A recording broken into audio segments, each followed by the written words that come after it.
Chères concitoyennes, chers concitoyens, je veux vous parler directement, vous donner les explications que vous attendez, c'est normal, les informations dont vous avez besoin, sur des événements qui se sont passés à Val-de-Reuil depuis 3 jours. Depuis dimanche dernier, à la suite d'un différend personnel, d'une bagarre entre 2 enfants de moins de 10 ans autour d'un bac à sable.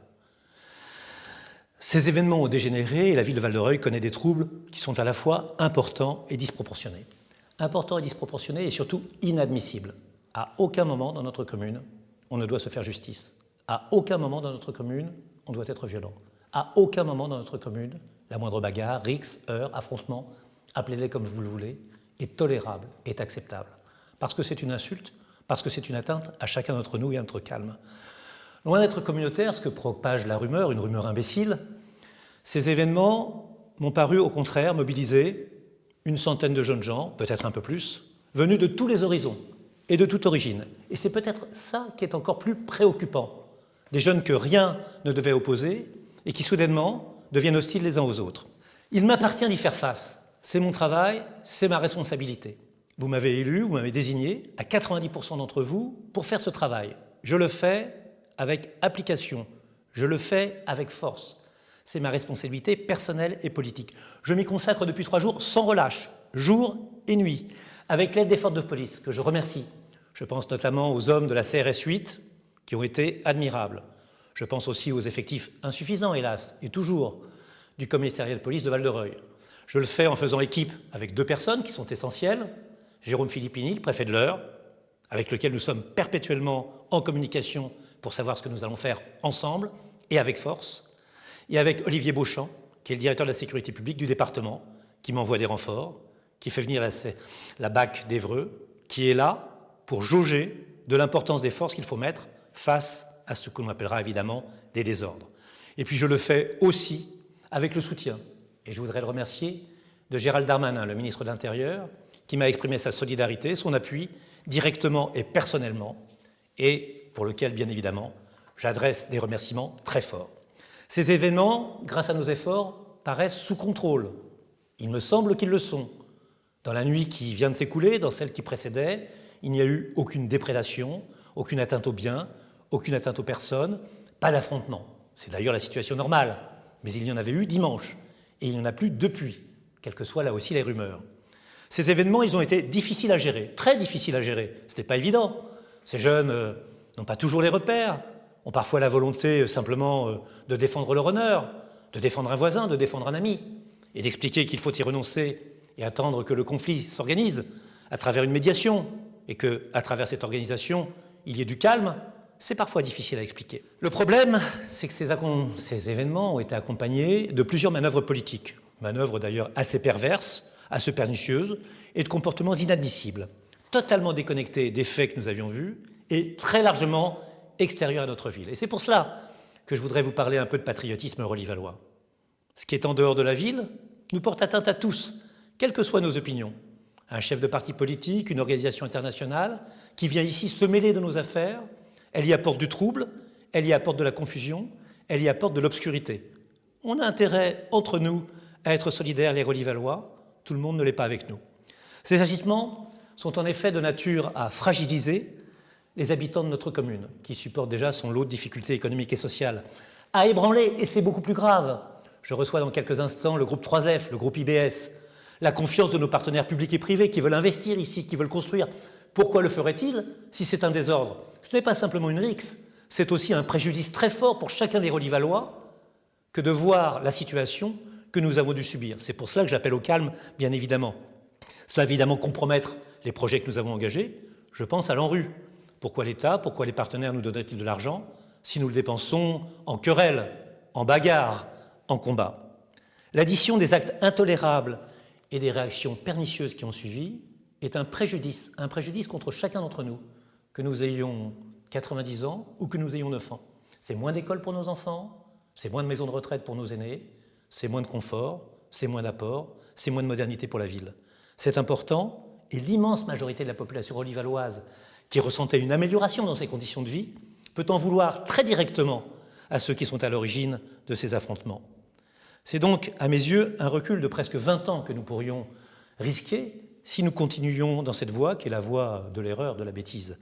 Et nous avons collectivement subi ce préjudice par ceux qui ont commis la faute impardonnable de se battre entre eux, mais aussi par l'exploitation médiatique qui, par la suite, a fait le bonheur de quelques agitateurs professionnels que je veux condamner.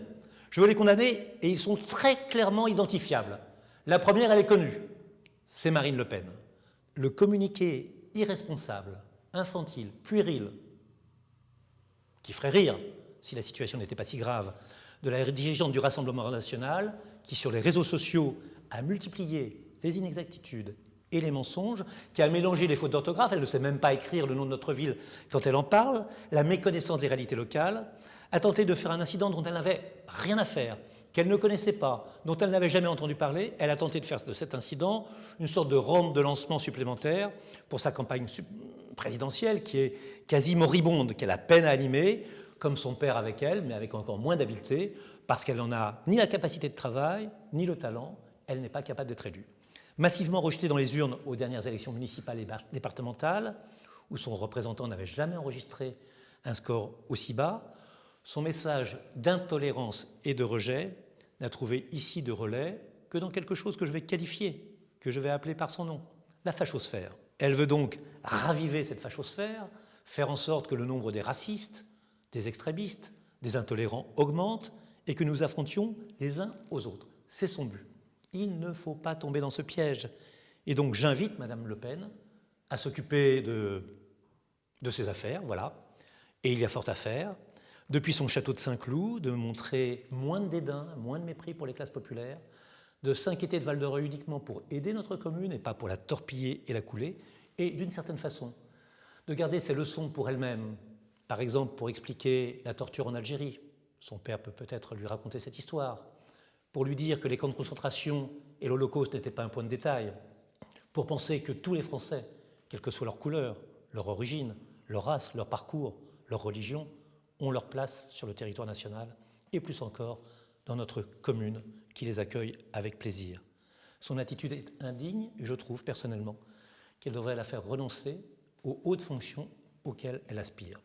Mais il me faut également dénoncer une manifestation qui a été improvisée sans la moindre autorisation hier soir, sur la dalle, sur une partie piétonne de la ville que vous connaissez bien. Elle a été pilotée depuis Paris, d'où venait d'ailleurs, je m'en suis aperçu, un grand nombre de ses participants.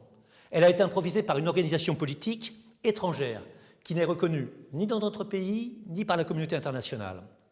Agrégeant pour l'occasion des militants, ce n'est pas une critique, mais à 99% masculin, je n'ai pas vu beaucoup de femmes dans ce défilé, venues d'autres communes, venues d'autres départements, venues d'autres régions, venues même d'autres pays. Cette manifestation a poursuivi des objectifs qui sont contraires à notre valeur, à nos valeurs. Elle n'avait rien à faire dans notre commune. Il s'agissait pour cette manifestation, pour cette organisation, d'exploiter un incident, de le transformer en argument qui me paraissait utilement dirigé peut-être vers la Turquie, vers l'Irak, vers la Syrie, vers l'Iran, où probablement les Kurdes sont opprimés, mais certainement pas dans notre pays où nous les avons accueillis à bras ouverts, où leurs enfants vont dans notre école, où nous soutenons leur cause. J'ai trouvé que nous avons été bien mal payés de retour.